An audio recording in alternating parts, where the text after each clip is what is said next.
Bienvenue sur Le Fil, le podcast des expertes qui choisissent d'abord la liberté pour leur activité. Je suis Céline Pinto et cet été, je t'ai préparé un hors-série un peu spécial. Des épisodes courts, concrets, 100% orientés action, à écouter au soleil, entre deux baignades ou avant l'apéro. Le but, c'est de te faire avancer un pas après l'autre vers un business plus libre, plus fluide, plus rentable. Et je te laisse tout de suite avec l'épisode du jour. Hello et welcome dans cet épisode hors série de l'été. Que tu sois en train de siroter un spritz au bord de la piscine ou enfermé dans ton bureau, l'été c'est toujours le bon moment pour remettre à plat les fondamentaux de ton activité. Aujourd'hui, on va parler d'un sujet qu'on te vend partout comme indispensable, mais qu'on t'explique rarement correctement, c'est le lead magnet. Alors, dans cet épisode, je ne vais pas t'expliquer comment créer un lead magnet, mais je vais surtout t'expliquer à quoi ça sert vraiment, les erreurs à éviter. Je vais te raconter la plus grosse erreur que j'ai faite avec mon lead magnet et je vais aussi t'expliquer comment rendre ton lead magnet efficace pour toi et pour ton prospect. Je veux faire cet épisode, non pas pour t'expliquer comment on fait un lead magnet, mais parce que je vois toujours cette erreur quand vous faites des lead magnets, donc j'avais envie vraiment de t'expliquer tout ça. Alors, première chose, c'est que ce que tu dois comprendre, c'est que ton lead magnet, ce n'est pas un cadeau, c'est pas un truc gentil, un truc gratuit pour faire plaisir à tes clients, c'est un outil stratégique pour ton business. Un lead magnet, ça sert à faire rentrer une personne qualifiée dans ta base de données. Ta base de données, c'est ton univers. C'est l'endroit où tu vas pouvoir... En fait, c'est comme une carte d'accès, tu vois, pour rejoindre ton univers. En fait, à partir du moment où quelqu'un, un prospect, rejoint ton univers, prend sa carte d'accès, c'est-à-dire qu'il te file son adresse mail, en gros, et bien là, tu vas pouvoir commencer à lui envoyer des emails, à lui envoyer ta newsletter, à lui faire des offres, à lui faire découvrir ton monde, ta méthode, ton accompagnement, etc. Et donc, c'est vraiment la porte d'entrée secrète vers ton business. Ce qui fait vraiment la différence, c'est là où je vois une grossière erreur en fait dans le lead magnet, c'est que vous passez énormément de temps à construire vos lead magnets et vous oubliez le truc qui tue. Le truc qui tue dans le lead magnet, c'est le titre. C'est la seule chose qui compte dans un lead magnet parce que, comme son nom l'indique, lead magnet, ça veut dire aimant à client, à prospect.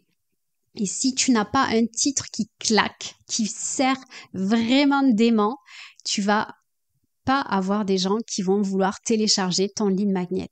Donc, véritablement, il faut que tu passes toute ton énergie sur le titre du lead magnet. En fait, si ton contenu de lead magnet, il est juste moyen, tu vois, il est juste moyen, mais que ton titre, il claque, tu auras du monde qui va le télécharger. Alors, certes, les gens, ils seront déçus si ton contenu, il est moyen, mais tu vas avoir des leads. Si ton contenu, il est exceptionnel, il est trop génial, etc., mais que ton titre, il est trop flou, il est trop plat ou trop générique, t'as personne qui va aller le télécharger. Donc, ça sert à rien parce que le job pour toi, c'est d'avoir des emails. Donc, même avec un contenu moyen, si tu as un titre qui claque, tu auras des emails. Des gens déçus, mais des emails, ok? Donc, concentre-toi sur le titre. Maintenant, je vais te dire ce que c'est qu'un bon titre de lead magnet. Et t'as vu, je t'ai pas encore expliqué le but du lead magnet, ça viendra après. Ton titre de lead magnet, il doit faire 3 choses en même temps. La première chose, c'est l'appel à l'avatar. Ton lead magnet, il doit s'adresser clairement à ta cible. En fait, ta cible, elle doit être capable d'identifier dès le titre que ce lead magnet, il est pour elle. Elle doit se dire « Ah, ça, c'est pour moi. » Ok ? Deuxième chose, c'est que ton lead magnet, il doit faire résonner la douleur que tu traites. En fait, il doit attirer ceux qui ont le problème que tu résous. Ça, c'est pour que tu puisses avoir des gens qualifiés. Si tu fais un lead magnet qui ne résout aucun problème de ta cible, à minima un problème de ta cible et au mieux le premier problème de ta cible, ton lead magnet, il servira à rien. Donc, attention à la douleur que tu traites dans le lead magnet. Et autre chose aussi, c'est que ton lead magnet, il doit donner envie de cliquer, de le consommer tout de suite. Et je te parle bien de consommer parce qu'un lead magnet, c'est un truc qui se consomme. Dans un lead magnet, et surtout son titre, pas de blabla, que du concret, une promesse claire. Faut que ce soit clair. Je te donne des exemples. Si tu fais par exemple un guide pour booster ta visibilité sur Instagram, ok, guide pour booster ta visibilité sur Instagram. C'est un peu flou, c'est un peu impersonnel, c'est tout le monde qui propose ça et franchement, ça donne pas trop envie de cliquer. Maintenant, autre titre. 3 erreurs qui t'empêchent de trouver des clients sur Instagram quand tu es formatrice indépendante.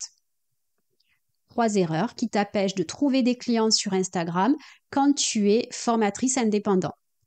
Et tu peux mettre entre parenthèses les moyens de ne pas faire ces erreurs. Là, tu vois, quand tu fais ça, on a un vrai problème parce que t'empêcher de trouver des clients sur Instagram, ça, c'est ton problème. On a l'appel à l'avatar, formatrice indépendante, et puis ça donne envie parce que tu vas découvrir 3 erreurs, donc ça donne envie de cliquer tout de suite. Tu vois, on a un problème qui est ciblé et ça parle de suite à la cliente. Et là, elle va se dire, ah oui, ben c'est ça que je veux. Voilà. Donc, attention à ton titre. Ensuite, ce que je veux te dire aussi, c'est qu'un lead magnet, ce n'est pas fait pour tout donner.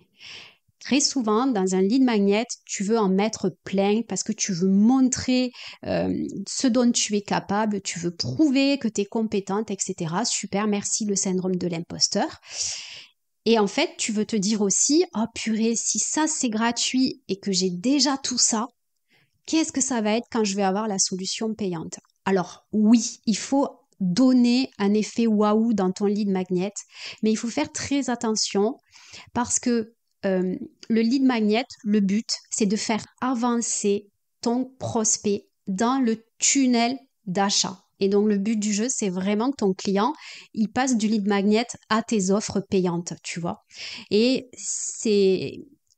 elle a besoin, en fait, de comprendre sa douleur. Ok, elle a besoin de trouver la première réponse à ses douleurs. Mais toi, ce que tu dois faire, c'est juste lui ouvrir la porte. En fait, elle va commencer à avancer grâce à ton contenu dans le lead magnet, mais elle doit rapidement comprendre que pour aller au bout de son problème, pour vraiment le résoudre son problème, elle a besoin de ton offre. Donc toi, tu lui ouvres la porte, tu l'aides à faire le premier pas. D'accord? Tu lui apportes une solution parce qu'il faut quand même qu'il y ait une solution, tu vois. Et tu l'invites tout de suite à passer à l'étape d'après avec toi. En fait, si tu donnes trop de quantité, trop de qualité, que tu fais trop long, que tu fais trop dense, ça va bloquer tes ventes. Et donc, je vais te raconter mon histoire. L'année dernière, ou il y a 2 ans, j'ai créé une mini-formation, le fil, ça s'appelait. Donc, c'est là que tout a commencé avec le fil. Et en fait, cette formation, c'était 5 modules pour t'apprendre à trouver des clients. Donc, il y avait vraiment toute ma méthode. C'était hyper quali, il y avait des exercices, des modèles, enfin un truc assez dense. J'étais hyper fière de ça. Je me suis dit, ouais, mais non, mais là, ma cliente, elle va être trop contente quand elle va voir ça et tout. Et en fait, ce que j'avais pas capté, c'est que c'était une offre que j'aurais pu vendre toute seule à 400 € facilement, tu vois. Et en fait, il y avait beaucoup de choses à l'intérieur. Ça demandait beaucoup d'implication. C'était un truc que tu pouvais faire genre en 1 semaine ou 2 semaines de travail. Le problème, c'est que ça reste un lead magnet, donc c'est gratuit. Donc, ce qui est gratuit n'a pas de valeur. Et ce qui n'a pas de valeur, ça sert à rien. Les gens, ils passent pas à l'action avec des trucs gratuits. Je ne sais pas si tu as déjà écouté le premier épisode et si tu vas vraiment passer à l'action en écoutant cet épisode, mais je me fais pas beaucoup d'illusions parce que ce que je te donne là, c'est de la valeur, c'est de la qualité, c'est du passage à l'action. Mais vu que tu n'as pas payé pour l'avoir, que c'est offert, ça n'a pas de valeur. Tu vois ce que je veux dire? Bref, je reviens à mon histoire. Donc cette formation offerte, elle était vraiment topissime, mais le problème, c'est qu'elle demandait beaucoup d'efforts pour avancer. En plus, quelque chose de gratuit, ben, les gens, ils n'avaient pas forcément le jus, tu vois, pour avancer. le problème de ça, c'est que comme ils avançaient pas avec la formation gratuite, ils se disaient bon ben je vais finir cette formation et puis après j'achèterai le produit. Sauf qu'ils finissaient jamais la formation gratuite, donc jamais ils sont passés à l'achat de Being, tu vois, jamais, parce que ils étaient bloqués sur ma formule gratuite, ils allaient pas plus loin.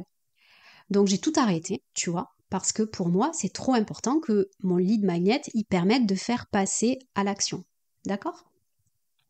Donc attention, ça peut être une mini formation, ton lead magnet, mais c'est quelque chose qui est à consommer, à snacker. On parle aujourd'hui de snack content, tu vois, c'est quelque chose qui doit se consommer comme quand tu manges un paquet de chips, quoi. Ça doit se consommer facilement, rapidement, et ça doit apporter un vrai déclic. Ça doit apporter une première solution, tu vois. Ça doit apporter peut-être un premier pas vers la solution, mais pas du tout toute la solution. Ça, c'est hyper important.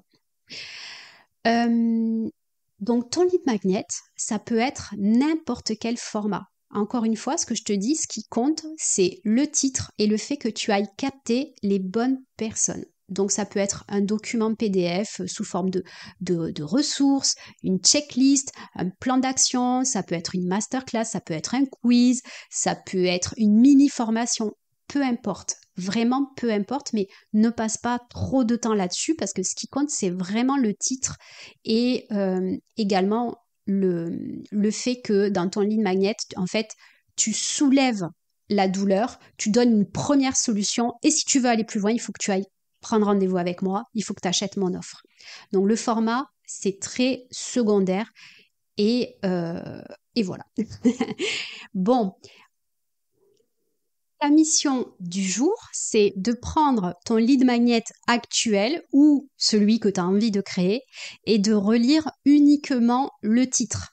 Est-ce que ce titre, il parle à ton avatar? Est-ce qu'il évoque un vrai problème de ton avatar et est-ce qu'il donne envie de consommer tout de suite? Si c'est pas le cas, tu prends ton titre et tu le reformules pour qu'il soit nickel. C'est fini pour aujourd'hui, il ne te reste plus qu'une seule chose à faire, c'est de passer à l'action et de m'envoyer un petit message quand c'est fait. Dans le prochain épisode, on parlera de ta promesse magique, cette phrase qui va tout changer si elle est bien écrite. C'est tout pour aujourd'hui. Avant d'aller à la piscine, passe à l'action dès maintenant, ça marche. Et si cet épisode t'a plu, pense à t'abonner, à le partager ou viens m'en parler sur LinkedIn.